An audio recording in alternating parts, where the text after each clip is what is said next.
Hello, this is going to be a long video, but I have a lot to say, so bear with me.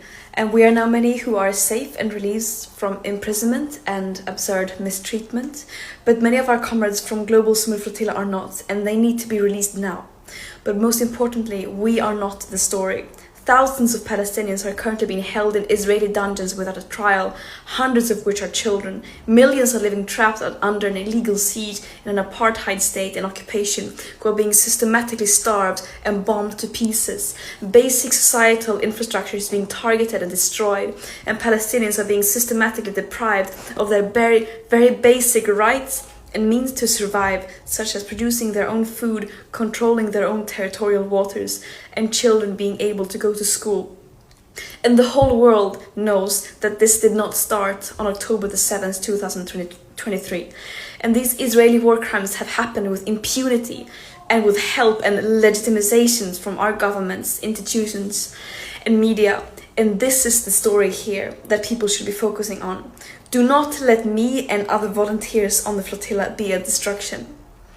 And the Global Summit Flotilla is about solidarity with Palestinians, international solidarity. And what Israel did was mainly not to illegally abduct us in international waters and abuse us in prison, but it was that it stopped a humanitarian mission and violating international law by preventing humanitarian aid from entering Gaza, a population that are being systematically starved by Israel.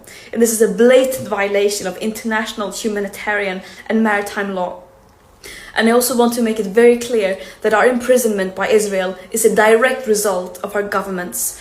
They keep talking about the importance of upholding human rights and international law and to get aid into Gaza. And then when we do their job, trying to do just that while being completely peaceful and abiding by international law, they fail to ensure our safety.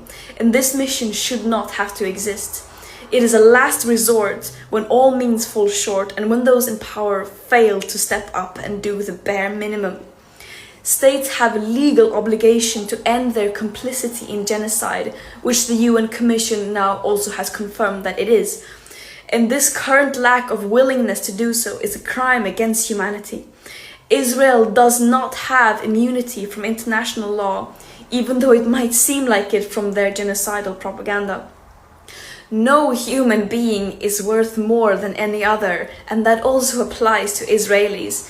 It's absurd that this even has to be said. And just to have it said once again, of course we are not running errands for Hamas, nor are we terrorists. Israel think they can get away with only recycling their old arguments and smear campaigns to justify their atrocities without addressing the evidence of them committing a genocide. But the world sees through their desperate lies. Terrorism is defined as the calculated act of using violence to incite fear in a population for political control. Is that really what this peaceful humanitarian mission carrying food, medicine, baby formula in line with international law was doing? One can really ask who the real terrorist is here. And I stand by what I have said and stood for since I became an activist at the age of 13. I will continue to fight for a free world, a world free of all forms of oppression and racism, where we put human and planetary well-being over short-term economic profit and geopolitical control for a few. And that might sound naive, but I would any day choose being seen as naive over having double standards and not doing anything in the face of injustice. And I urge everyone to join the global uprising for justice, freedom and equality, and to apply real pressure on our governments and institutions to fulfill their legal obligations to ensure human rights for everyone. We have truth, morale, international law, justice, love, history, and solidarity of the world, as well as basic fucking common sense on our side. The war criminals have hate, lies, and weapons. Justice will prevail. Free Palestine.